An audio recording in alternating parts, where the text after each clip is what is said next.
L-Aġenzija Support li toffri wens u diversi servizzi lil persuni b'diżabilità u qrabathom se timplementa sistema ġdida li tippermetti li l-proċessi ta' talbiet tas-servizzi li toffri ikunu f'forma diġitali. Din se tkun qed tiffaċilita l-ħidma ta' professjonisti kemm fl-Aġenzija kif ukoll m'entitajiet oħra kemm fir-riferiment lejn servizzi kif ukoll fil-ġbir ta' dejta attwali u preċiża. Il-Ministru Giulia Farrugia Portelli laqgħet b'sodisfazzjoni l-mod kif l-Aġenzija li tħaddem il fuq minn 120 impjegat qed dejjem tavvanza fis-servizzi u fl-iskemi li toffri. Faħret l-aħbar li fil-preżent numru ta' ħaddiema għaddejjin bit-taħriġ fuq din is-sistema u mistenni li fil-bidu tas-sena 2021 aktar timijiet minn Aġenzija Support ikunu bdew jaddottaw din is-sistema diġitali wkoll.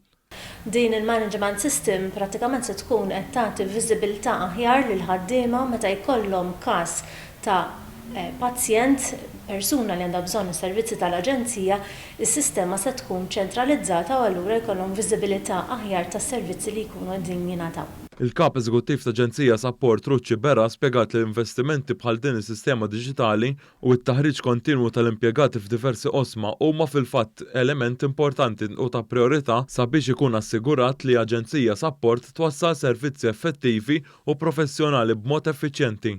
U dan nagħmluh għaliex aħna nemmnu ħafna fl-għażla tal-persuna b'diżabilità li tibqa' toqgħod mal-familji tagħha u anka l-persuna b'diżabilità meta inti tafda turik l-abbiltajiet tagħha u kemm hija kapaċi li tgħix waħedha. Ovvjament bl-għajnuna anka ta' skemi u servizzi li l-gvern dejjem jinvesti fihom.